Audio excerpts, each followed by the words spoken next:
Selamat siang Ibu, selamat siang teman-teman. Terima kasih atas waktu dan kesempatan yang diberikan kepada kelompok kami.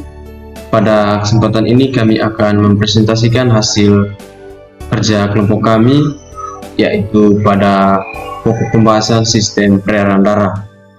Sebelum kami ke pembahasan materi, izinkanlah kami memperkenalkan diri. Nama saya Virgilius Duek, NIM 2023 270-660. Nama saya Maria Chandra Kuza dengan NIM 2023-270-667. Nama saya Maria Melania Syasa. Oke, itu saja perkenalan singkat kami. Sekarang kita masuk ke pembahasan materi. Terima kasih. Kita masuk ke pembahasan yang pertama, yaitu pengertian sistem peredaran darah. Sistem peredaran darah merupakan suatu sistem dalam tubuh manusia yang disebut juga dengan sistem kardiovaskuler, yang merupakan sistem pemindahan nutrisi dan zat-zat tertentu melalui sistem peredaran darah dan jaringan seluruh sel-sel organ dalam tubuh dan sebaliknya. Sebelum lanjut ke alat atau komponen dalam peredaran darah, kita perlu mengetahui apa itu darah. Darah merupakan suspensi berwarna merah yang terdapat dalam pembuluh darah. Darah sendiri terdiri dari dua komponen, yaitu sel-sel darah dan plasma darah. Organ-organ yang terlibat dalam sistem peredaran darah manusia, yang pertama itu jantung.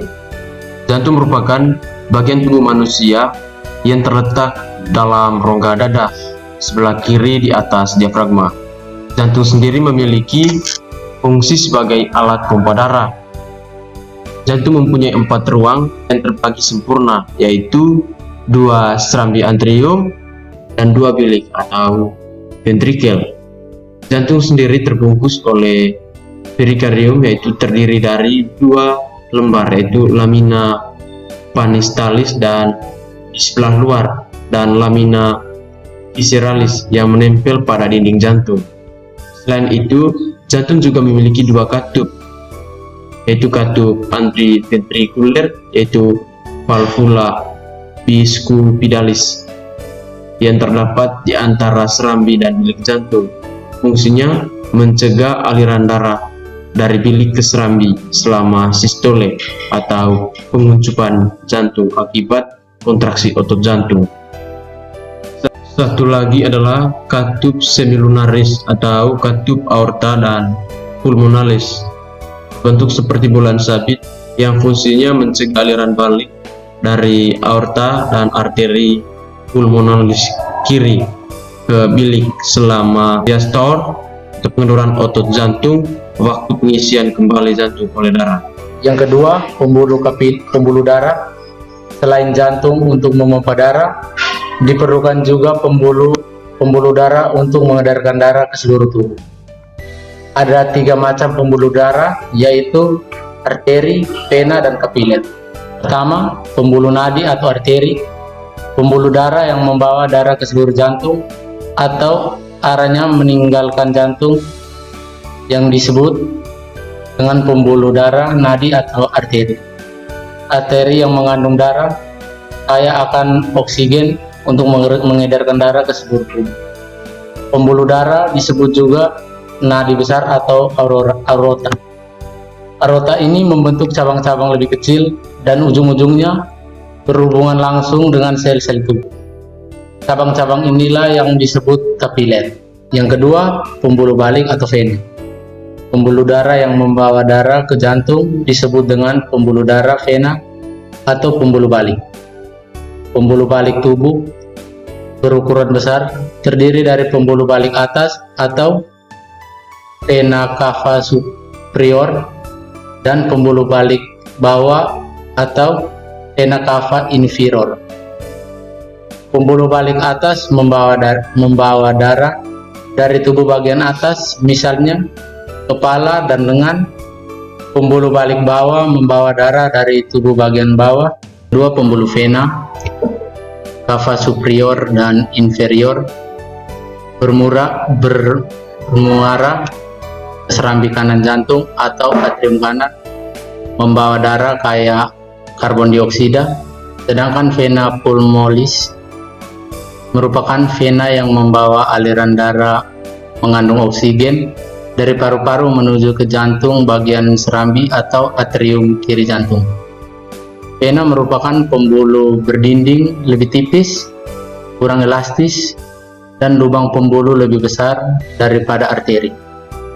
Pembuluh ini mempunyai beberapa katup untuk mencegah agar darah tidak berbalik arah. Pembuluh vena ini mudah dikenal karena terletak dekat permukaan kulit yang biasanya terlihat berwarna kebiruan. Yang ketiga, pembuluh kapiler. Pembuluh darah berukuran kecil sebagai perpanjang arteri dan vena disebut dengan kapiler. Dinding sel pembuluh ini bersifat permeabel alias dapat ditembus partikel sehingga cairan tubuh dan zat-zat terlarut dapat keluar masuk melalui dinding selnya yang hanya berupa selapis sel. Pembuluh kapiler menghubungkan ujung pembuluh nadi terkecil atau arteriola dengan ujung pembuluh balik terkecil atau venula. Pada pembuluh kapiler inilah juga terjadi pertukaran oksigen, karbon dioksida, zat-zat makanan, serta hasil-hasil ekskresi dengan jaringan yang ada di sekeliling kapiler.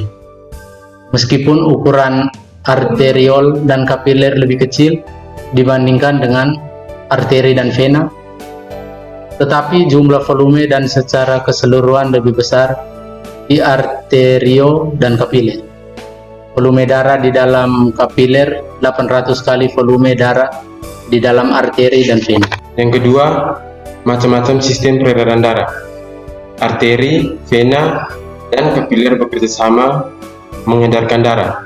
Berdasarkan peredarannya, sistem peredaran darah manusia diberikan menjadi dua macam, yaitu peredaran darah kecil dan peredaran darah besar. Yang pertama, sistem peredaran darah kecil. Sistem peredaran darah ini mengalirkan darah dari jantung ke paru-paru dan kembali ke jantung. Darah yang kaya karbon dioksida dari bilik kanan dialirkan ke paru-paru melalui arteri pulmonalis. Paru-paru di bagian alveolus, darah tersebut bertukar dengan darah yang kaya akan oksigen. Pembuluh balik paru-paru atau vena pulmonalis, jantung melalui serambi kiri. Yang kedua, sistem peredaran darah besar. Sistem peredaran darah ini mengalirkan darah yang kaya akan oksigen dari bilik ventrikel kiri jantung lalu diedarkan ke seluruh jaringan tubuh. Bilik kiri, aorta, pembuluh nadi, pembuluh kapiler, pembuluh balik atas dan pembuluh balik bawah, jantung melalui serambi kanan. C. Gangguan pada sistem peredaran darah.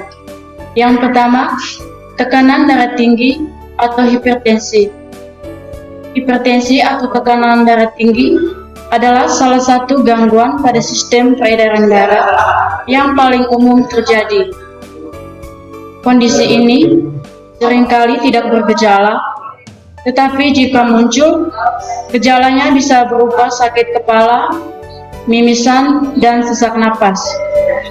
Hipertensi yang tidak segera ditangani dapat merusak pembuluh darah yang akhirnya menyebabkan berbagai komplikasi serius seperti sindrom metabolik, demensia, aneurisma, stroke, serangan jantung, gagal jantung, dan gagal ginjal. Yang kedua, aterosklerosis. Aterosklerosis adalah kondisi ketika pembuluh darah menyempit dan mengeras akibat penumpukan plak. Pada tahap awal, aterosklerosis tidak menimbulkan gejala apapun. Gejala baru muncul saat pembuluh darah sudah tertutup oleh plak sehingga tidak dapat mengalirkan darah ke organ atau jaringan tubuh. Biasanya, gejala aterosklerosis yang muncul berbeda-beda tergantung pada pembuluh darah mana yang mengalami penyempitan. Yang ketiga, serangan jantung. Serangan jantung adalah gangguan sistem peredaran darah yang serius dan tergolong sebagai kegawat daruratan medis. Kondisi ini terjadi ketika jantung tidak mendapatkan pasokan darah yang cukup. Ada beberapa kondisi yang bisa membuat aliran darah menuju jantung menjadi terganggu, seperti penyakit jantung koroner dan aterosklerosis. Beberapa gejala serangan jantung adalah nyeri dada, sesak napas, pusing, lemas, serta timbulnya perasaan cemas yang luar biasa. Yang keempat, trombosis vena dalam atau yang biasa disebut deep vein thrombosis atau DVT. Trombosis vena dalam atau deep vein thrombosis adalah kondisi ketika pembuluh darah vena tersumbat oleh bekuan darah. Kondisi ini paling sering terjadi pada area tungkai. DVT tidak boleh dibiarkan tanpa penenangan karena bisa menyebabkan komplikasi serius berupa emboli paru. Yang kelima, iskemia. Iskemia adalah istilah medis yang digunakan jika jaringan tidak mendapatkan suplai oksigen yang cukup, misalnya pada otot jantung. Iskemia pada otot jantung biasanya disebabkan oleh penyempitan atau penyumpatan satu atau lebih arteri koroner. Yang keenam, stroke. Kondisi ini terjadi saat suplai darah menuju otak terhenti atau terganggu. Salah satu penyebab stroke adalah adanya sumbatan di pembuluh darah yang mengarah ke otak. Stroke yang disebabkan oleh adanya sumbatan ini dikenal dengan sebutan stroke iskemik. Gangguan pada sistem peredaran darah tidak dapat dianggap sepele dan perlu ditangani segera.